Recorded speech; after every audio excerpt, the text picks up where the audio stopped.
What's going on, guys? Welcome to another episode of Tasty Tuesday on Tasty Loot Gaming, the show where we talk about gaming news. My name's Seth, and a couple quick reminders for you to download and play NBA 2K20 and Rise of the Tomb Raider, both offered for free on PlayStation Plus. Make sure to download those, play those, come back at the end of this month for Plus Club. We're going to talk about those games, give you your impressions, let us know what you think of them also. And our game of the month randomly picked is Dragon Quest Builders 2, which is a JRPG meets Minecraft Dragon Quest game. Make sure to play that if you got it or plan on buying it, and come back at the end of the month for Game of the Month. We're going to discuss that game at length. There's actually quite a bit to that game, so we're going to have a pretty lengthy conversation on that. So yeah, come back for that. Type in hashtag STLG on your comment if you'd like your comment to be considered to be on TastyCast. For our responding to you guys' comments segment that we did not do in this last TastyCast, we got to do that as a separate episode here soon. So yeah, if you want your comment to be read, type that in, and yeah, we'll read it. Yeah, we have a Discord link down below. You can talk to us anytime, all the time. We're on iTunes, Spotify, and the podcast platforms if you prefer to listen to us. We have a Patreon link down below as well if you'd like to support the channel further than liking, commenting, sharing, and subscribing, and all that shit. It's all appreciated. Thank you very much for any of that. Thanks for being here. And yeah, so Tasty Tuesday, I got a couple things I want to talk about. As you guys may already know, Ubisoft Forward just happened, where they showed off a bunch of stuff: Watch Dogs Legion, Far Cry 6, Assassin's Creed Valhalla, and we did a reaction to that on the last TastyCast. So if you want to see that, I would definitely say go check that out. But out of that, we've got even more information coming out via Ubisoft. And so I got two bits of news to talk about to kind of extend that conversation. First bit of news being that Skull and Bones apparently is getting rebooted before it even came out. It's apparently just was not what they wanted, and they want to change it into something else already. So let's just jump into that real quick. Ubisoft has rebooted Skull and Bones. Pirate Game is pursuing a new live storytelling model. 13 writer and director takes lead.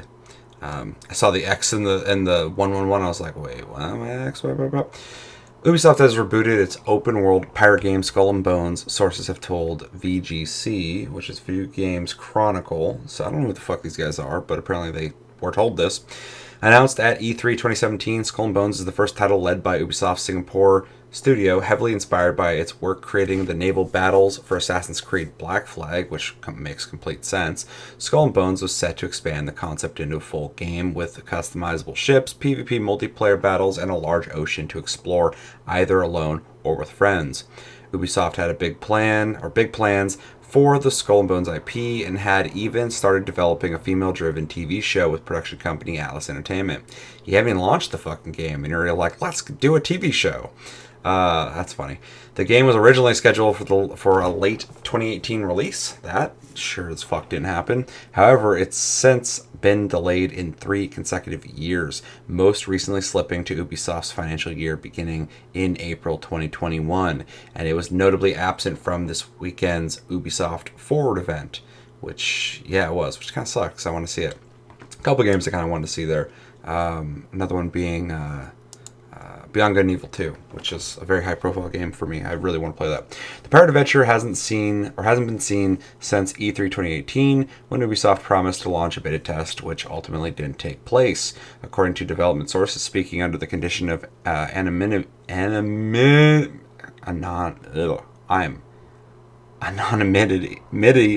I can't fucking pronounce that right now. Holy shit. You guys know what I'm saying. Skull and Bones had been struggling to carve itself a unique position among Ubisoft's existing portfolio to open world games, which also includes Assassin's Creed, The Division, and Watch Dogs, which led to a succession of delays as Singapore attempted to refine its concepts. Last year, the decision was made to reboot the game entirely and move away from the premium box model of Ubisoft's other open-world games, sources said. VGC was told the new Skull and Bones has moved towards a live game model. The game will now feature a persistent game world with quests, characters, and storylines that will drastically evolve and change over time based on the collective actions of the community. This is unlike GAS titles like The Division 2, which receive regular updates but relatively static worlds, stories, and content. One person with knowledge of its development said that the social and live storytelling elements of Epic's Fortnite had been a strong inspiration for Skull and Bones' new direction. It's very interesting. They said the rebooted Skull and Bones would have a stronger focus on collaboration, as Ubisoft is keen to appeal to audiences beyond the competitive action fans who usually play its other series. The reboot also brought big changes to the game's leadership, including the departure of creative director Justin Farron, who later joined Wargaming. As part of the reboot, Skull and Bones creative director was replaced by former editorial VP Elizabeth Pellin. VGC understands. Pellin is a 20-year Ubisoft veteran, just stuff to do with Skull and Bones. The respected creative spent the past decade working inside Ubisoft's influential editorial team. Cool. Skull and Bones hasn't updated its Twitter account for more than a year when it promised fans it was battening down the hatches. Got ya. To focus on making the game as awesome as it can be. Following that post, the game was delayed again in a financial call. Commenting on the game's most recent delay in October 2019, Ubisoft CEO Yves Guillemot said it was a very big product for us, with huge potential, and that the company wanted to make sure it released at a level that will surprise and please all gamers for the long term. Sounds very corporate. Sounds very PR friendly. Ubisoft declined to comment on this story. Of course they did. On Sunday, the publisher's Forward event did not address the company's ongoing... Okay. They just have so much to say about everything. Okay, so this is all very interesting, specifically because they did kind of stop talking about this fucking game. So it's kind of odd, because Ubisoft's a company that's really good about communication a lot of the time. Most of the time. I can't think of a time they're not really good at communication. Their games come out, they go, we're sorry, we're going to fix it. They do it typically.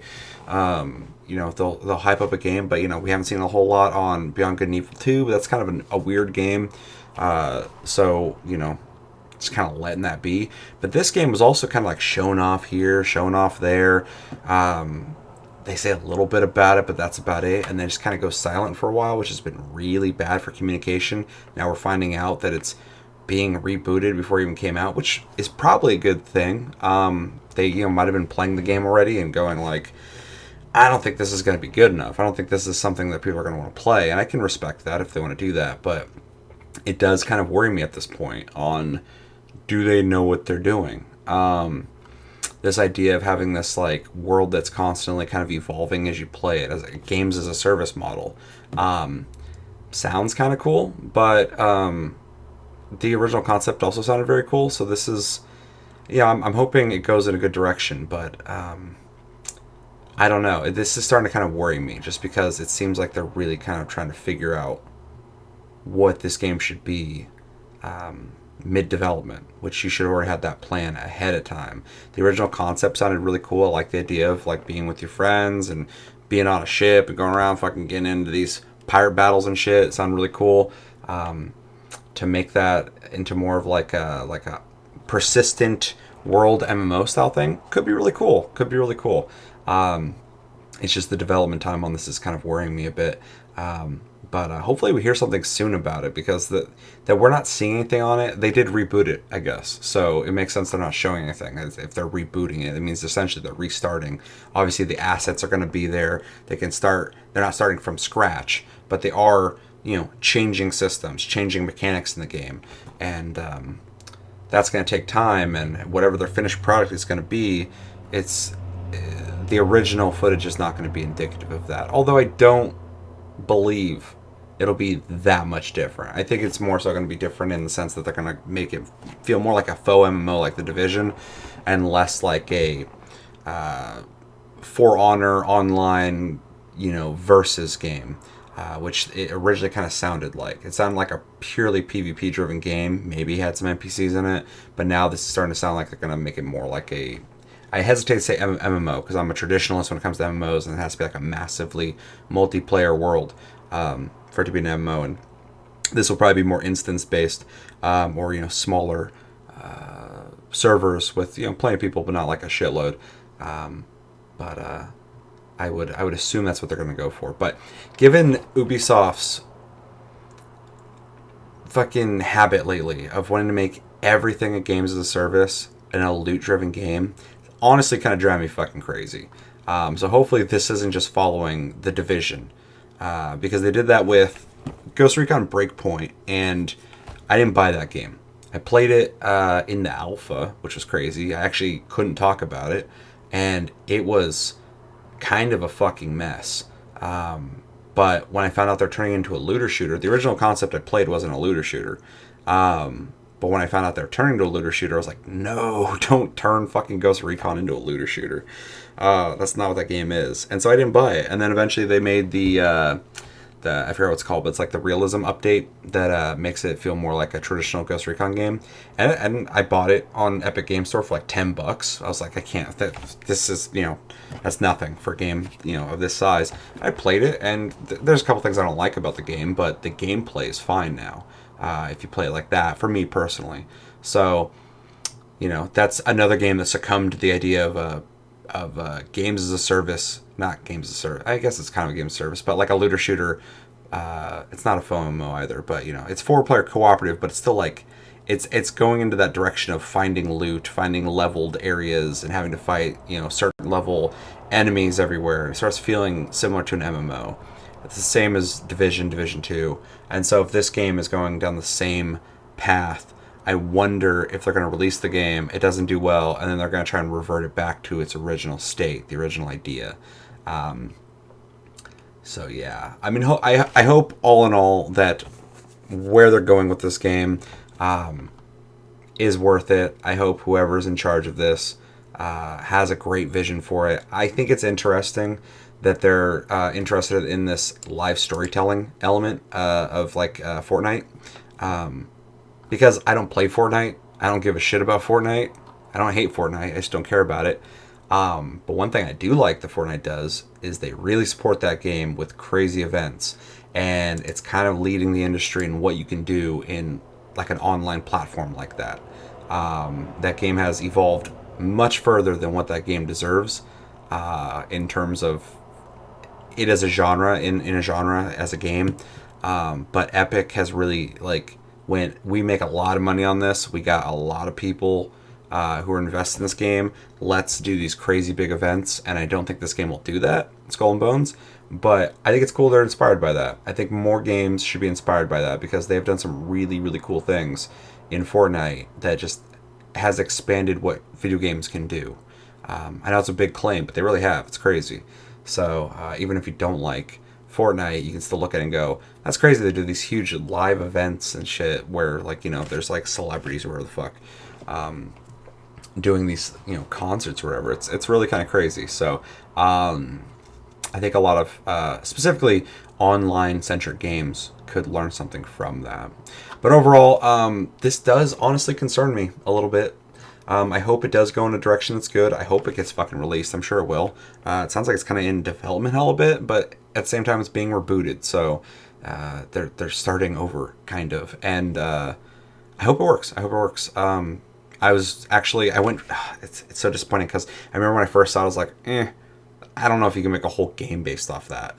And then I saw another one later, another video, and I was like, oh shit, this is actually starting to look really good. So they started winning me over. And now they're like, wait, that game that you were getting excited about doesn't exist. We have a different game we're working on now. So let's see it. Let's see a video. Until then, I can't get excited for it, and I can only get a little worried when I start seeing people kind of going, I don't know what we're doing with the game. That's never a good sign. So let me know in the comments, what do you guys think about Ubisoft's reboot of Skull and Bones? Are you worried about it? Are you not worried about it? Do you not care about this game? Are you excited for this game? Were you excited for the original concept of this game? Do you think the new concept will be good? Are you excited about this female-driven TV show of Skull and Bones for a game that hasn't even released? So how could we be stoked for it? But does that sound cool to you? And what do you hope from this reboot? Do you hope to see a lot of like loot, a lot of I don't know, fucking MMO like mechanics, questing, stuff like that? Let me know everything you think about when it comes to Skull and Bones and its reboot in the comments below. Second bit of news is a bit of Assassin's Creed Valhalla news and some very, very small text. We'll get through it. Also masks. Masks are popular right now. And yeah, apparently there's a 30-minute video of gameplay for Valhalla. I'd like to do a reaction video to that. So let me know in the comments if you'd like to see that. I'm going to watch it regardless, so I could always record it. But yeah, Assassin's Creed Valhalla will have almost no side quests. None. They're just going to have live concerts inspired by Fortnite. I'm joking. The flow of Assassin's Creed Valhalla involves world events in place of traditional side quests.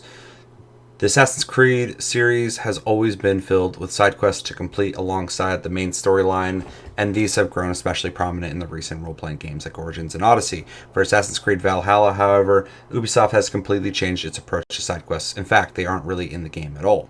Speaking to GameSpot just before Ubisoft Forward, narrative director Darby McDevitt, interesting name, that's fun to say, explained that world events are included in Assassin's Creed Valhalla, but the traditional side quest is almost non-existent. There are no longer story arcs to complete as part of the main quest line.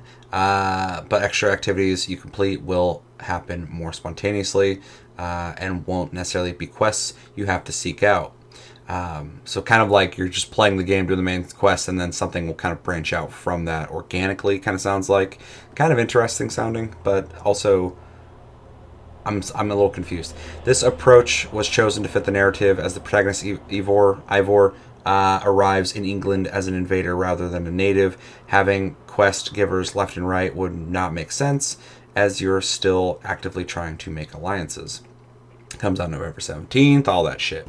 So this is a very, very short article. It doesn't really say a whole lot. It just says they're getting rid of traditional side quests, which is really kind of crazy because the last two games are chocked fucking full of side quests. So that's really kind of crazy to me. And then to do these kind of like, I guess, spontaneous events that are going to happen, world events, I guess. I guess it sounds like a more formatted side quest almost. So I mean, I wish there was more info on this. They don't really say a whole lot here. My opinion on this, though, is, you know, if they can nail it, I don't know what they're talking about specifically. I wish I knew. But if they can nail it, I won't have an issue. I do believe that the last two Assassin's Creed games had way too much shit in them, and it's a weird thing to say, but the games play great. There's a lot to do, a lot of places to go. But they're daunting. There's so much shit in those games to go do that it gets, for someone like me, it gets really hard to, I have to kind of just force myself to go down the main quest because I get sidetracked for too long, and the quests aren't as interesting as a game like an Elder Scrolls game where you have like different, story paths that are more interesting, I guess. For me personally, by Elder Scrolls, I mean like older Elder Scrolls games. I'm not a big fan of Skyrim, but or like a game like Cyberpunk. I haven't played it obviously, but that game's gonna have these branching storylines and things that I'm gonna want to get invested in. Where it's like a game like Odyssey or Origin, you're just gonna go talk to someone. They're gonna be like, "Well, I lost my sheep out in the field," and then like you're gonna have to go out there and kill some people and come back. And it feels more like an MMO in that sense, and less like these really interesting narratives that are playing out. It's not The Witcher 3.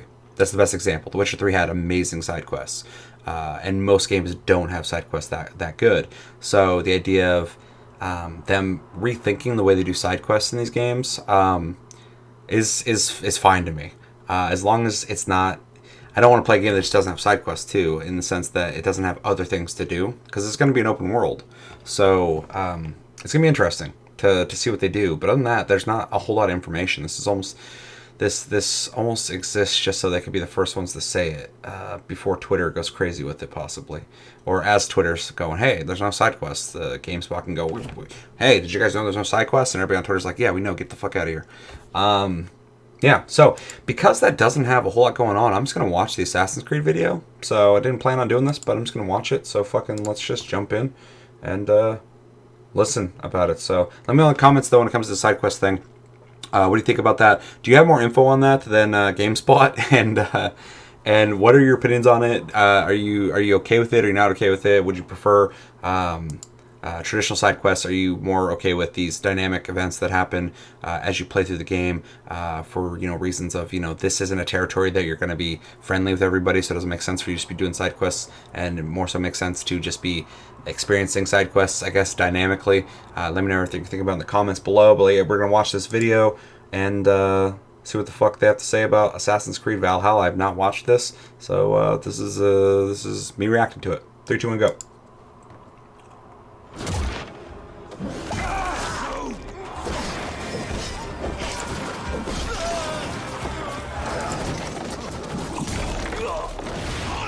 Hey everyone, welcome to the Ubisoft Forward post-show. My name is Yusuf McGee, and this is Assassin's Creed Valhalla. We're going to take a deep dive into... They made a big deal about that guy in the fucking Ubisoft Forward. Hey everyone, this is Philippe Bergeron, otherwise known as Fizz. I am the quest director on Assassin's Creed Valhalla. So Fizz, we're setting up here for what looks like an epic encounter. Fizz. Tell us exactly what's going on here. Yeah, so here we're midway through the quest that we're showing for UB Forward. Here we're looking at the assault of Bird Castle. So these are big moments that usually sort of culminate at the end of the story. And so here Eivor, our Viking raider, is taking a group of raiders and Fyrds into Bird Castle to go and take down Reboot and his clan. So who exactly kind of reminds me of For Honor. Why does Eivor That's interesting. pick a fight with him? Basically, Reboot comes into play about halfway through this story arc, where at the beginning of the arc, this is something that happens before, Reboot basically caused a lot of turmoil within the territory, and Oswald, who's the sort of elderman to inherit this territory, needs your help to take him down. Oswald having just been defeated in a previous quest, and so here this is revenge, but also... And that guy was just locked on. So goddamn. As you're talking, we're seeing some of the combat of Valhalla. Can you tell us a little bit about the changes to combat this time around? We wanted to basically add a lot of new mechanics to it. So we added like some dual wielding for the player, like a stun system in there. And we really needed to do this to sort of portray that sort of the brutality that comes with being a Viking in this day and age. That was fucking crazy. That's cool. Assassin's Creed's always had a really good like finisher system. That's fucked up. Normally in movies you see him like stab through him, but that guy just went and like poked him like a fucking needle. He lives. Oswald lives! He looks like a dickhead. Shut your ass, twig spine. Here, Eivor has taken your ass through the assault, and finally, it's revealed that what the fuck? Our Elderman, our ally Oswald, is still alive, and Reboot has him captive. So this is what it comes to, Wolfkist? 2 Danes fighting over a filthy Saxon whoreson? I like how that guy's slapping that guy around and choking him and shit, and she's just up there just going like, yeah, dude. So now that we've seen that Oswald is alive, we have Reboot within our Did she do damage when she jumped through him? So the next move for Eivor is to finally face off against Reboot. It seems like, I know you could kind of move a little bit in the last 2 games, but you seem to really be fucking flying all over the place in this. In one of our boss battles, actually. Your battle is not yet won, Oswald. Damn, you got trucked, homie. And it's worth pointing out, actually, that here what we're showing is the player going and facing off against Reboot aggressively, but we tend to always have to support a 360-degree approach in these things. So the player could have approached this a little bit more stealthily and gotten at least like a good critical hit on either Reboot or his wolf, and so you can play this a little bit more strategically if that's your playstyle. So we're not only fighting Reboot here, but also his pet wolf, right? One of my preferred strategies is to eliminate the wolf first, just focus fire on him. It takes at least one opponent out of the preferred combat. Strategies, plural. Anyone who's played a game is going to take out the ads. It makes sense. You need to cut the fucking the DPS that's going to be fucking coming your way. Good strategy in the whole. Out. Get rid of multiple people, and if he's weaker, you're going to want to kill him. Guy's talking about that like it's some fucking leech strats. When I play a first-person shooter, one of my favorite strategies is to get headshots. When they allow it. When the gun permits me to do this. As I'm not great at shooting. We are better than this, than all of them. Do not drag me down to the sewage you wallow in. Damn.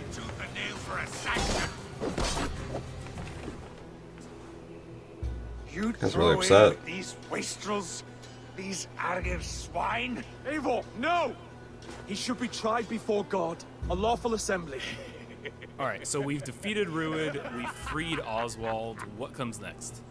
Oswald, in this case, prefers for Rued to be kept alive, and so you basically have to choose: are you going to go against his wishes or stay true to your nature? So we have this choice to make, but before we get into that, I want to rewind a little bit because we just did this big, grand assault, but Eivor couldn't have done it alone. She clearly had to recruit some folks along the way, get some troops, get Man, some this is starting to just look like a So let's fucking actually RPG. rewind and see how we went about Which is cool. first gathering those troops. Right. So when coming up to an assault, it's a game of numbers. Eivor can go into pretty much any location and be a stealthy Viking, eliminating some of the assets, which ultimately would be a strategy. You can do that, and you'll have some of the ingredients or of the assets there that will have been sabotaged, but you still need an army. So here what we're seeing is Eivor going around the countryside and raising what we call a fyrd, which is the men and the women of the territory who come up and fight in the name of a king. So here Eivor is going around and trying to convince people to fight in the name of Oswald to finally take down the oppressor that is Rued. Defending East Anglia, defending you. I wonder if any of your choices are actually going to matter, or if they're just to get different dialogue, which is fine because it's standard, that's typical. You see that in a lot of games, but it'd be cool if they started giving you a little more choice in your journey. She's going to recruit these people. Pretty words, Dane. But the men of Theovard have their own battles to fight. So we're told by this Reeve that there are troops, there are allies that he could add to our cause. I don't know. First, we sort of need to do him a favor. Is that right? Yeah, so obviously these people have been run down by Rued and the impact he's had on the territory, so I think a lot of these people have sort of lost hope. And so you need to show them that there is hope. And so here Eivor is basically helping them take back one of their prized locations by taking a couple men and raiding a nearby township, basically taking it back for the people and showing that there's a reason to continue fighting. For gameplay, it doesn't bother me because I'm okay with convenience, but it does really break immersion for me when that ship is like a transformer and fucking docks and fucking goes to sea so quickly. When we watched the Ubisoft Forward yesterday, day before, fucking they're all like pushing off and they just instantly go whoop and move the ship over like it's made of plastic and they just take off instantly. And whenever you stop, the sails goes and just kind of flies down like a transformer. Not a big deal, it's just something I notice. It's funny looking to me, but it's not a realistic game either, so I'm not too worried about it. And again, if I want to just get and go, fucking, I'm not going to be complaining. Damn, that guy's just on fire. That was crazy looking. Fizz, we just saw this giant pulse go out. What exactly was that? So that is what we call the Odin sight. The Odin sight is basically our interpretation of the Fizz sight, dog. vision from previous games, and we thought it was good to sort of bring that back. It's basically Eivor's intuition. It's how she perceives the world. When player uses that, it'll highlight basically interactive objects, like things that will bring her an advantage. So we'll have arrows, like health consumables that are in there. So it really is like a good way of sort of understanding the world and showing you like things that you can go and touch. So it's holding like controller alt in a game to see all items in the room. Yeah, I mean, speaking of things we can touch, we just picked up this awesome new weapon. It's something we wanted to play with on Assassin's Creed Valhalla, where we have fewer weapons in the game, but you can invest in them more, so they become your weapon. And so depending what your preferred playstyle is or your preferred weapon type, then you can go and choose, I'm gonna fight with this weapon and invest heavily into that. Not only are we fewer weapons, I don't know if I like that, but can you tell us a little bit more about that? The unlock skills. There's enough stuff to do with it. That'll be cool. Valkyrie dive that has just been unlocked. We have these spread out throughout the world. So again, to promote exploration and discovery, as you travel through the world. And you hopefully, there's reasons to not dual wield as well. I'm really stoked about the dual wielding. I think it sounds awesome, but I feel like everybody's gonna be doing it. Put into your loadout, then go into the different locations or the different quests in the game, and use those depending on what your playstyle is. Now we've recaptured this village, we've secured more troops for our assault. Let's jump back now and figure out what we want to do with Rued. The rightful king of East Anglia has spared your life today, and so it will be.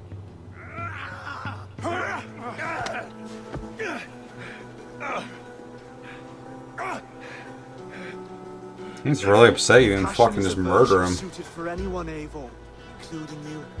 Thank you.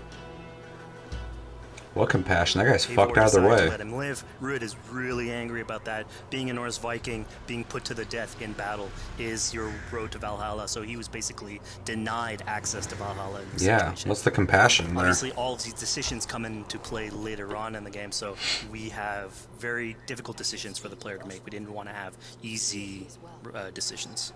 Yeah, you know, when I was playing, I decided to listen to Oswald and spare Rued's life. But what exactly is the relationship like between Eivor and Oswald? So the It's making it relationship real between hard Eivor for me to and listen to Oswald. Look at that guy. It's an alliance. It's basically Eivor is surrounded by territories that initially getting into England are hostile towards her, and obviously, if you want to set up a new settlement, you want to make sure that your neighbor is friendly. So here in East Anglia, Oswald is the man for the job, where putting him into a position of power would help her sort of secure her territory. So earlier on to the territory, Eivor comes in here, meets Oswald. The problems he had with Rued are sort of put to light, and going through the arc, you basically help him deal with Rued and aligning basically Danes with Saxons in one territory. So, Fizz, we've completed the assault. We've gotten our hands dirty with some combat, taken down Rued. We have this big open region of East Anglia, so before we head off to Oswald's wedding, what do you say we head out, have some fun, and see what we can get into in the open world? That sounds great. So we see a cat here with a speech bubble above it, and you best believe if you let me talk to a cat, I'm gonna talk to a cat.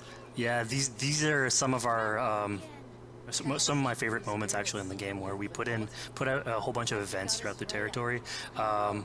And it's sort Like of calling a cat rewards, again, handsome, and exploration, it fucking going runs around. off. It's a chance for us also to sort of showcase a different side of Eivor. A lot of the quests sort of deal more with like politics and warfare, and this shows a slightly more human nature to her. So it permits us to explore that character a little bit more. I really like the design, like the landscapes, the buildings, So the here, towns. basically, They all like, look you're way better than trying the to last couple help a games. kid They looked with his fine, but cat the and setting just wasn't for ultimately me. get that cat to Odyssey sort had of some pretty cool join looking your places, crew, though. As a cat raider. You just said cat raider way too casually. You're telling me I could have a cat Viking raider on my longship? That's exactly what I'm telling you. Oh my god, yes, I love it. Perfect. That was pretty cool. So I'm yeah, not gonna lie. as you're riding around the rivers of England, you would see a cat basically walking around your longship, keeping your Viking raiders company. You know, speaking of the Viking Longship, we're seeing some of that gameplay here now. Can you talk a little bit about how that works and functions in Valhalla? Those sounds are So awful sounding. starting out on this project, I think the Viking Longship is one of the biggest images that we all have when we think about Vikings in our game. And so Vikings had this awesome design for longship that had a very shallow hull, so it permitted them to go very far inland very quickly, and you could basically disembark Viking raiders like on pretty much any shore. We added that into the game where you can basically sail up to any location and then just decide to disembark with your guys and raid a location, loot all its treasure, get back in the ship, and then continue sailing down the river. That's kinda cool. To your next opportunity. So I know past Assassin's Creed games allowed for songs and things like that to be sung on ships. Will Valhalla have a similar version of that? Yeah, so this is something we actually wanted the crew of your ship to become like your home away from home.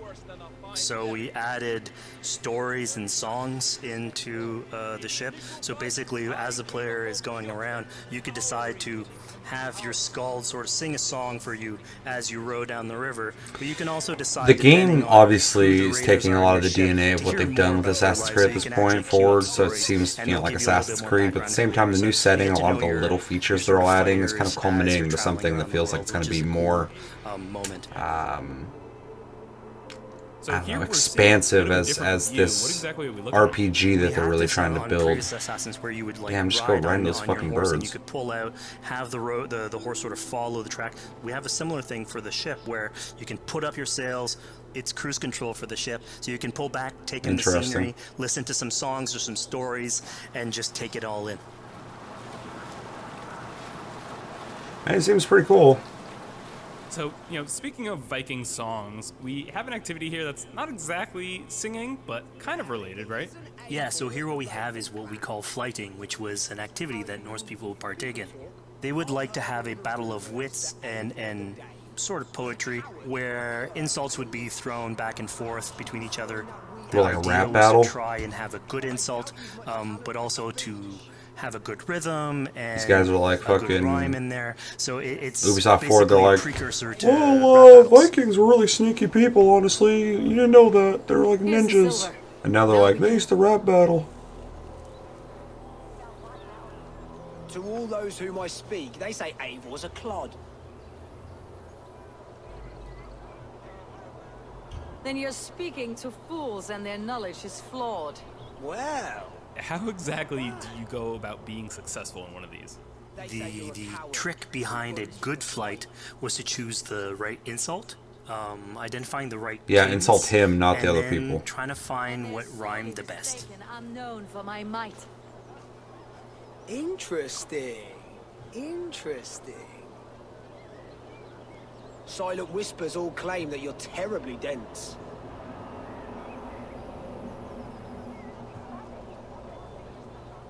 Then you've clearly misheard them. My wit is immense. Oh, you looked out with that one. Well, You can be commenting on this little boy looking like a Eivor fucking of the hobbit. Raven clan is a true talent. I'm shocked. Don't believe everything you hear, unless it touches on my flighting. Then heed every word. Take the coin. So now that we've proven our sharp tongue and wit, I think it's time for a bit more relaxing activity. So we're fishing here.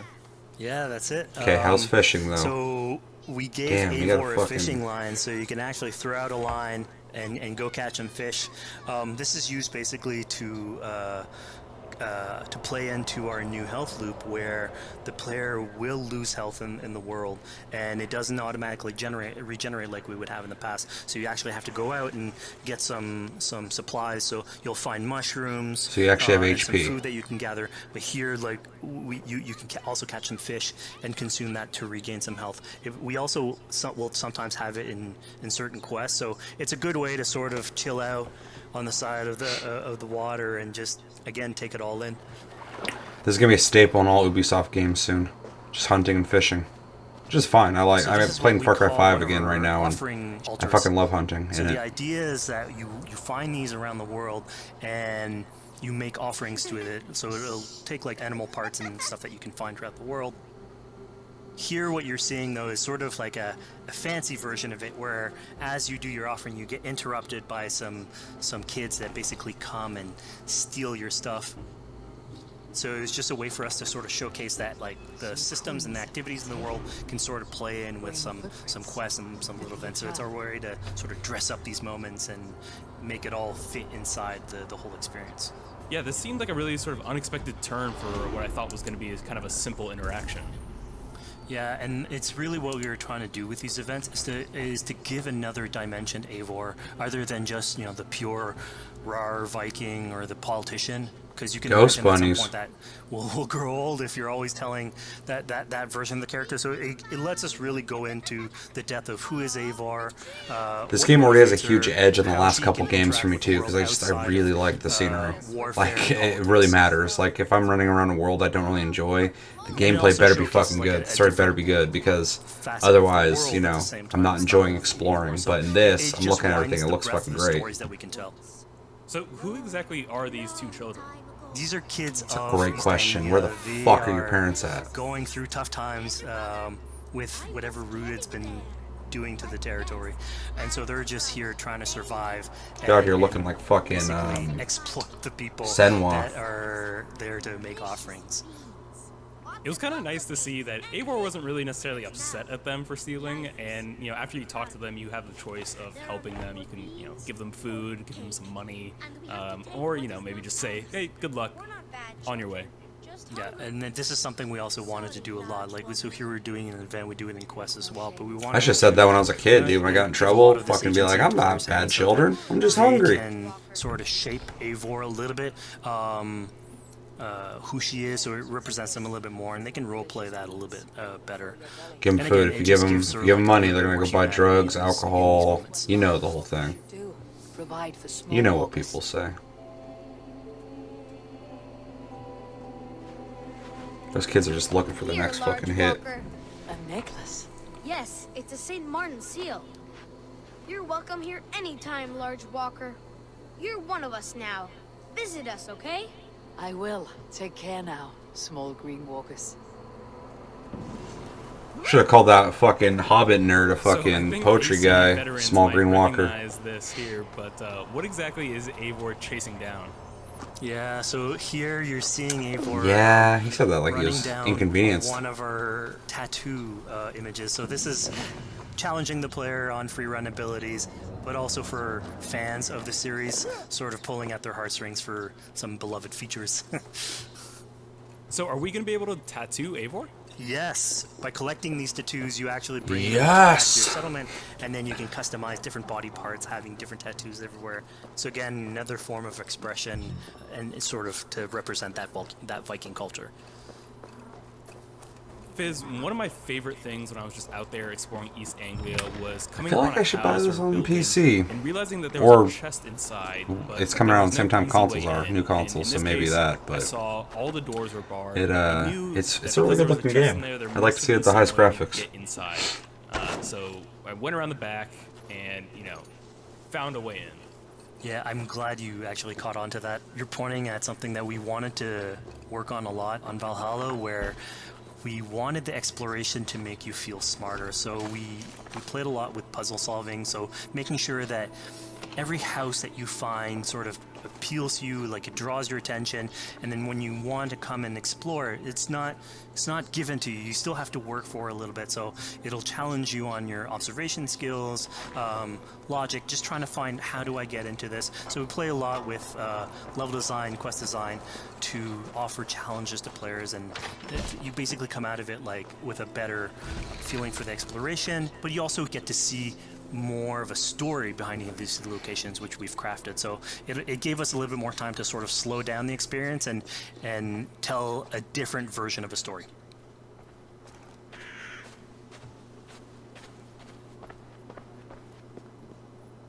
A poor victim of someone's fury. Yeah, I mean, speaking Fucking about A. exploration and just finding things out in the world, I was just wandering and came across this clearing and found this kind of morbid altar. Yeah, so this is one Nice of our way of putting bigger it. events that we have scattered in the world. So as Eivor explores, she can find altars like this, and by interacting with them, here it's a trap that's been set by this character named Regan.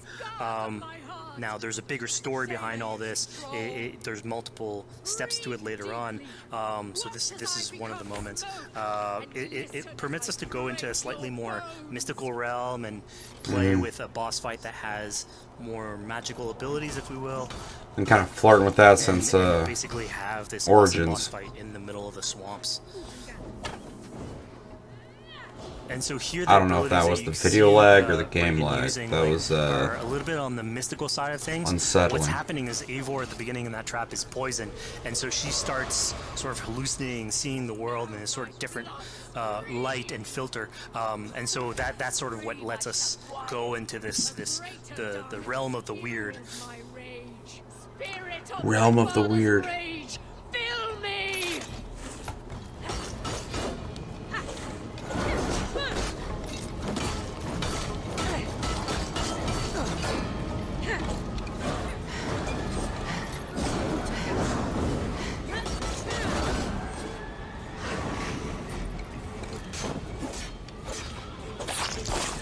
Damn.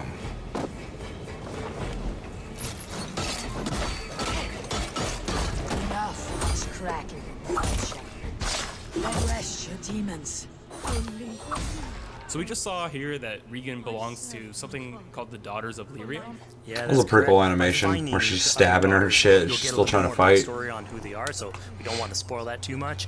But it creates like a sort of greater story that is not on the main path in any way, but it is still very rich and adds to the lore of this world and actually plays into history.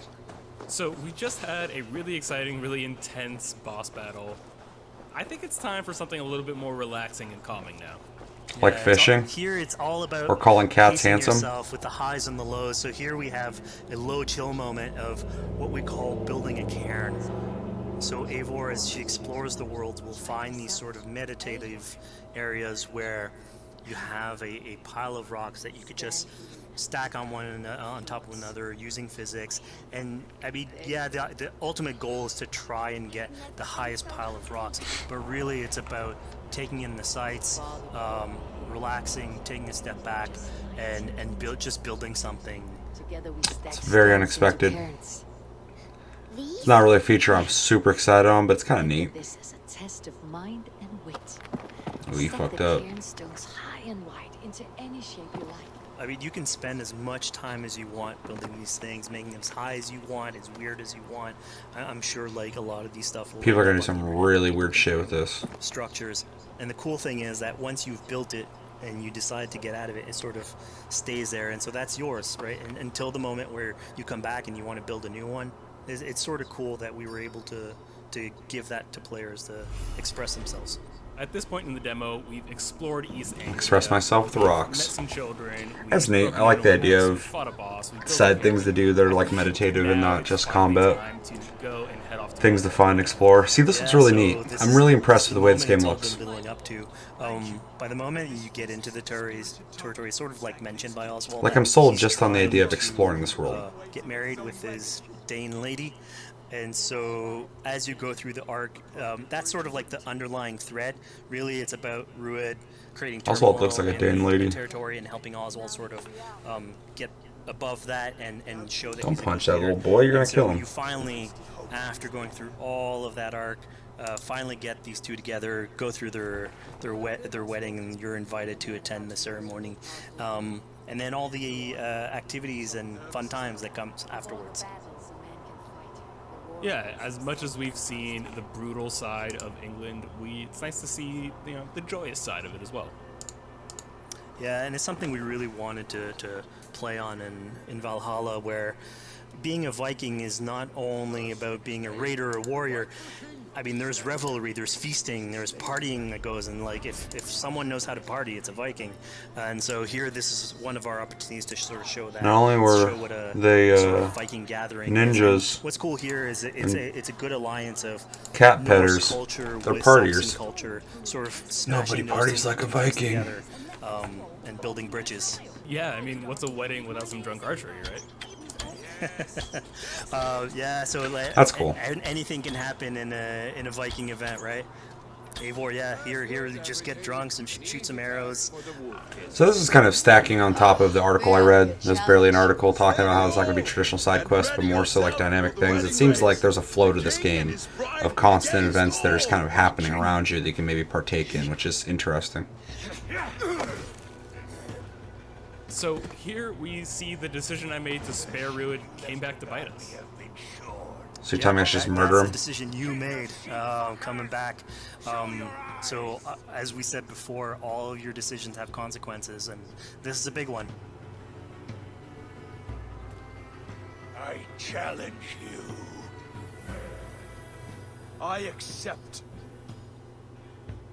You're basically presented with the option to sort of step in for Oswald, fight the fight for him, or let Whichever he's him gonna do. go and fight his own fight.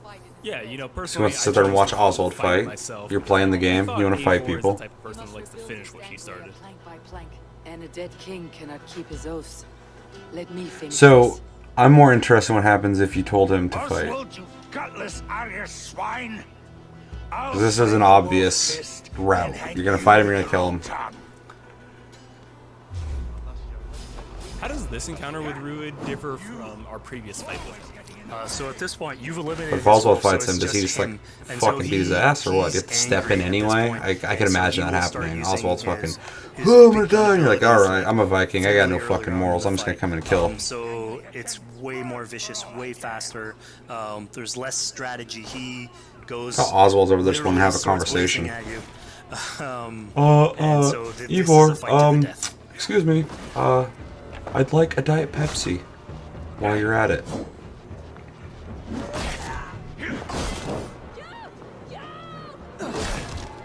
Bro, Rued's kind of a fucking bitch. And of course here, like, this is a decision you made to go and fight him, but there's multiple outcomes to this scenario. You could have let Oswald cool. fight his own fight. That's and what I want to hear. prove basically his station as the rightful leader. I'm gonna let him if you fight. had eliminated Rued, obviously. I this feel like would if he not have accepted that happened. fight, Been a he should slightly do more it. joyous occasion. But ultimately, in all scenarios, you still They're not have an gonna let him alliance die. with Oswald. He seems He's like an proven important to be, character. the right leader for this territory, and to be a good ally Done for East you. Anglia a great service. I promised you an alliance, and now you have it. Bro, And one day I will need you. Glad to make hear good it. on that alliance. homies for life. So we're about to take off from the wedding. Even if Eivor everybody in this decides game's a it's little good boy idea next to check you. up on her friend Finner. Yeah, so Finner is probably one of the more recurring characters in this arc. You get to meet him very on. He's a very endearing character, sort of used to have a Viking life, sort of misses it, and going through all these adventures together is sort of like lights that fire back, and so he's willing to join you in your raiders. So he's one of many raiders that you'll encounter in the game, and you can sort of recruit, bring back home, and then have them sort of join you on your adventures on Longship. He can tell you these stories that we're telling you about. You get to know a little bit more about him. So again, it's a fun way to sort of discover more about these characters that you meet and bring him along for adventures. Together, Together. I'll gather my things. Well, folks, we've come to the end of our Assassin's Creed Valhalla playthrough. Fizz, thank you so much for Wunderbar. joining us. When and where can people play it? Assassin's Creed Valhalla will be out on Xbox Series X and PlayStation 5, and is coming to Xbox One, PlayStation 4, PC, and Stadia on November 17th. Okay, deepened his voice for that. Assassin's Creed Valhalla. Like that. Available November 17th. All right, overall, I'm sold on this game. I'm pretty excited for it, honestly. I feel like I know what I'm getting into when it comes to playing this game, just because I played I played most of the games, but played the last two games. I really enjoyed them. I think they're really well done. I like the direction they're going. This one seems like it's really going to be the one to really win me over, though, because like I said, I the settings are okay, the stories are okay in my opinion, the combat's fun, I like that it has stealth, the worlds are big and expansive, sometimes too big and expansive. I like the RPG elements, but this one just seems like a setting that I'm going to really be able to get into. It's got a lot of really cool small features that they're adding, kind of live-in features. The whole cairn, or the hell it's called, rock stacking is interesting. The rap battles are interesting. There's just a lot of live-in qualities to this game that you'd expect from a more traditional RPG, Western RPG specifically, that they are each game slowly embracing. I feel like 2 games from now, when it comes to Assassin's Creed, we will have departed fully from the original DNA of Assassin's Creed, outside of the climbing things and jumping off towers into fucking hay bales, the stealth aspects of Assassin's Creed, and the parkour aspects. Outside of that, it seems like we're really leaving the original games, which is fine. They're doing this slow evolution. I'm into it. But, I'm a much bigger fan of RPGs than I am of the original Assassin's Creed games. They were fine. They were good. I'm not the biggest Assassin's Creed fan, but I like them. But their systems got really repetitive and kind of fucking boring after a while. Every game consisted of a lot of go walk in the crowd and be part of it and walk with them, and then assassinate a dude with your blade, and then run from people, and then when you get cornered, fucking fight them. And that was pretty much the whole game. And then find high points to look around and shit. And we've really left that with this, RPG-esque open world, run into random people, have all these different conversations, do all these random things, explore, find things, system that they've really kind of implemented, which I'm really happy about. Overall, I'm excited. I think the game looks great. I love the world. I think it looks really good, really lush, really colorful, and I really am excited to play it. It's not my most hyped game, but it's a game I will be picking up first day when it releases. So excited. Overall, can't wait to play it. I already said that. So let me know in the comments, what do you guys think of Assassin's Creed Valhalla? What did you think of the 30-minute gameplay? Is there stuff in there that you're really excited for? Is it more of the same shit? What feature are you most excited for that's new? What are you excited for in general? What do you think about the traditional side quests getting thrown out the window with more dynamic world events that happen as you play the game. What do you think about the handsome cat, the rat battling, the cairn rock stacking, and everything else? Let me know everything you're thinking about in the comments below. But that's going to do it for this episode of Tasty Tuesday on Tasty Loot Gaming. As always, thank you for watching. Make sure to like and subscribe if you enjoy this episode. Make sure to check out our other episodes. Check us out on Tumblr, Twitter, Facebook, and TikTok at Tasty Loot Gaming. Check out my streams, links down below. Check us out on Discord, link down below as well. You can talk to us anytime, all the time. And we're on iTunes, Spotify, and the podcast platforms if you prefer to listen to us. Yeah, and until the next episode, which will be something this week, have a good week, guys, and take it easy.